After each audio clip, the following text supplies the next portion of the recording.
10 अक्टूबर और 20 अक्टूबर का जो चुनाव होने वाला था नगर निकाय का, उस चुनाव में न्यायालय ने रोक लगाने का काम किया। अति पिछड़ा को पीछे सकमारी हुई। इसके खिलाफ माननीय मुख्यमंत्री नीतीश कुमार कोर्ट जाएंगे।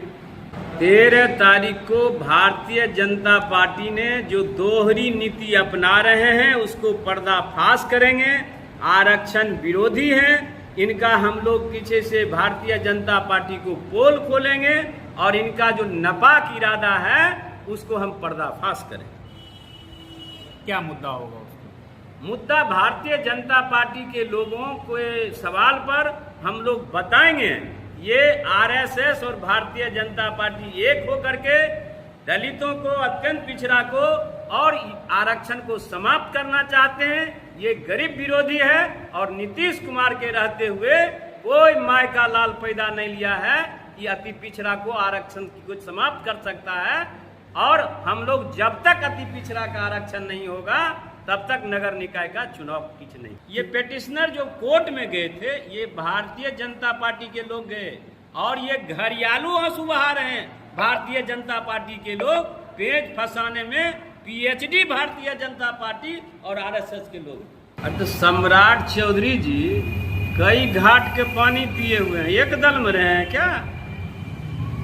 और सम्राट चौधरी की बात क्या कर रहे हैं? जिस समय कानून बना था 2006 में, उस समय सुशील मोदी जी थे कि जो नगर विकास मंत्री, और हाई कोर्ट और सुप्रीम कोर्ट ने मोहर लगाया, तब जाकर के 4 चुनाव पंचायत का और 3 चुनाव पीछे से नगर निकाय का चुनाव हुआ।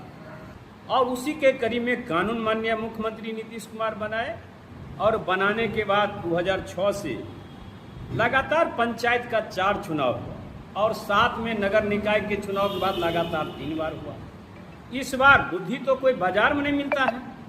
और महाराष्ट्र में वहाँ का जजमेंट था, सुप्रीम कोर्ट ने ये कह के जजमेंट दिया कि एसटी एससी का 2 जगह की 2 जिला में आबादी ज़्यादा है, इसलिए किसी से यहाँ किसी से जातीय जनगणना के मुताबिक होना चाहिए।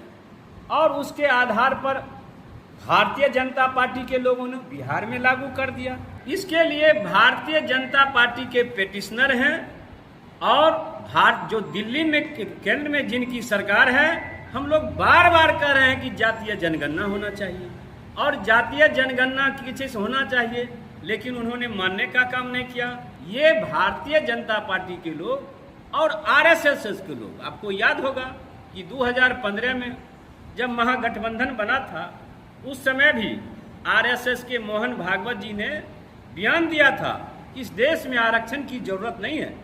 और इन्हीं के साजिश के कारण नगर निकाय का चुनाव को रोका गया न्यायालय के माध्यम से। लेकिन हम आपको विश्वास दिलाते हैं, दुनिया की कोई ताकत नहीं है कि माननीय मुख्यमंत्री श्री नीतीश कुमार के रहते हुए अत्यंत पिछड़ा को जो अधिकार मिला है उसको छीन सकता है।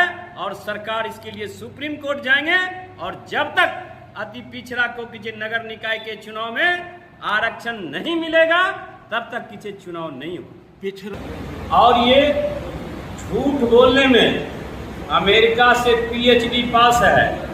भारतीय जनता पार्टी और आरएसएस के लोग ये चेक कर रहे हैं, उनका एजेंडा है केवल पिछड़ा और अति पिछड़ा का नहीं, दलितों को भी। वो मोहन भागवत तो साफ कह दिए ना 15 में कि इस देश में आरक्षण की कोई जरूरत नहीं है। तो आरएसएस जो कहता है कि आरएसएस के एजेंडा पर चलता है, ये तो भारतीय जनता पार्टी को तो अपना कुछ है नहीं। तो आरएसएस मोहन भागवत 15 में जो कहा और उस काम को उन्होंने की करने का काम कर रहा है। माननीय मुख्यमंत्री श्री नीतीश कुमार पंचायती राज में 20% आरक्षण दिया और साथ में नगर निकाय के चुनाव में पंचायती राज में 20% आरक्षण देने का काम किया। और उस समय नगर निकाय के चुनाव जब हो रहा था उस समय नगर निगम का जो चुनाव हो रहा था तो सुशील कुमार मोदी नगर विकास मंत्री थे, सब लोग जानते हैं।